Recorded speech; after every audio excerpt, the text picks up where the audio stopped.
A small block of mass 100 gram is tied to a spring constant 7.5 Newton per meter and length 20 centimeter. The other end of a spring is fixed at a particular point A. If the block moves in a circular path of a smooth horizontal surface with constant angular velocity 5 radian per second about point A, then tension in the spring is. Summary क्या है कि एक spring है, उसके दो and होते हैं, एक एंड फिक्स है और दूसरे एंड पर एक ब्लॉक अटैच है और ये जो ब्लॉक है ये सर्कुलर पाथ में मूव कर रहा है। तो स्प्रिंग में कुछ एलोंगेशन आ जाएगा, कितना आ जाएगा ये बताना है, एलोंगेशन नहीं बताना है। Due to that elongation we can say कि स्प्रिंग में एक टेंशन आ जाएगी, ये टेंशन कितनी आ जाएगी ये बताना है। आई होप क्वेश्चन आपको क्लियर हो गया होगा। यहाँ पर डायग्राम आपके सामने है, आप चाहे तो अटेम्प्ट कर सकते हैं। ये ब्लॉक जो है आपका ये सर्कुलर पाथ फॉलो करेगा like this. Suppose this one is your circular path, ठीक है। तो इस ब्लॉक में होगा क्या कि एक सेंट्रीफ्यूगल फोर्स लगेगा। सेंट्रीफ्यूगल फोर्स यू नो क्या होता है, mr⍵² के इक्वल होता है।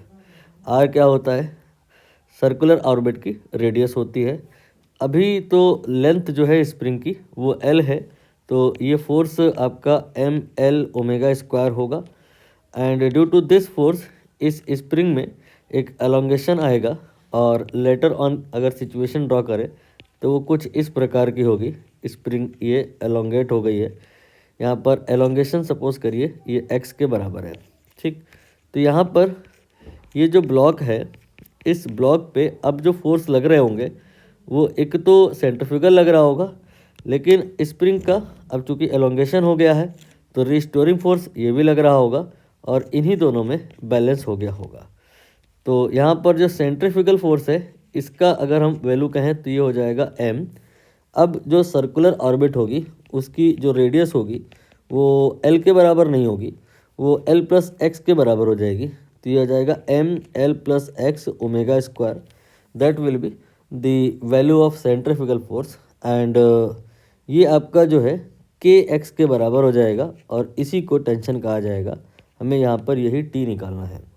तो आफ्टर ऑल जो इक्वेशन आई है T=kx =ml प्लस x⍵², सब कुछ होना इसी से है, बस वैल्यूज़ थोड़ी दाएं बाएं हो गई हैं। जैसे कि यहाँ पर k गिवन है तो x गिवन नहीं है, और यहाँ पर अगर हम बात करें तो ml⍵² गिवन है तो x गिवन नहीं है।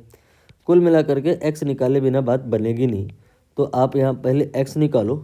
इसके लिए kx को ml प्लस x⍵² से इक्वेट करा दो तो x आ जाएगा, और जब x आ जाएगा तो उसे T=kx में रख देना तो t भी आ जाएगा।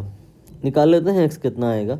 k का वैल्यू ये 7.5 है, x ये हमें निकालना है, m की वैल्यू 100 ग्राम है 1/10 इन kg, l की वैल्यू 20 सेंटीमीटर है 1/5 you can say, then plus x और ओमेगा ये 5 है, स्क्वायर कर दिया 25 हो गया ना। ये आपका मल्टीप्लाई होगा तो 75 हो जाएगा, ये इससे कैंसिल होगा तो ये 3x हो जाएगा, ये आ जाएगा 1/5 प्लस x।